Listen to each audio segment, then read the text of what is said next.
What was your family's most creative punishment? My father believed that women who misbehaved needed to lose a tooth for every offense. By the time I turned 18, my mother was missing half her mouth, and my older sister could barely chew solid food anymore.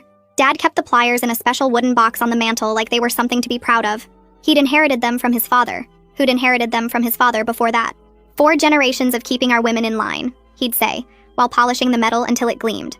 My brothers would nod along like this was completely normal, while us girls stayed silent because speaking up counted as misbehavior. The rules for what counted as misbehavior changed depending on Dad's mood. Burning dinner was always 1 tooth. Talking back was 2 teeth. Looking at him wrong when he was drunk could be 3 teeth depending on how drunk he was. Mom had lost her first tooth on their wedding night for crying too loudly.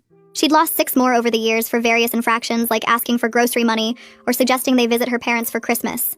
My sister Claire lost her first tooth at 13 for wearing lipstick she'd gotten from a friend at school. Dad had spotted the faint pink residue even after she'd tried to wipe it off in the bathroom. He'd called all of us into the living room for the ceremony like he always did. My brothers held her arms while Dad got his pliers, and Mom just stood there with tears rolling down her face, because crying silently wasn't considered misbehavior, but trying to intervene was worth at least 2 teeth. I learned to be invisible after watching what happened to Claire. Never spoke unless spoken to directly. Never made eye contact. Never did anything that could be interpreted as defiance. But perfection was impossible in our house because Dad would find reasons to punish us, even when we'd done nothing wrong. He'd claim we'd given him a look, or had an attitude in our voice that only he could detect. Mom tried to protect us in small ways without directly defying him. She'd warn us when he was in a particularly bad mood so we could hide in our rooms.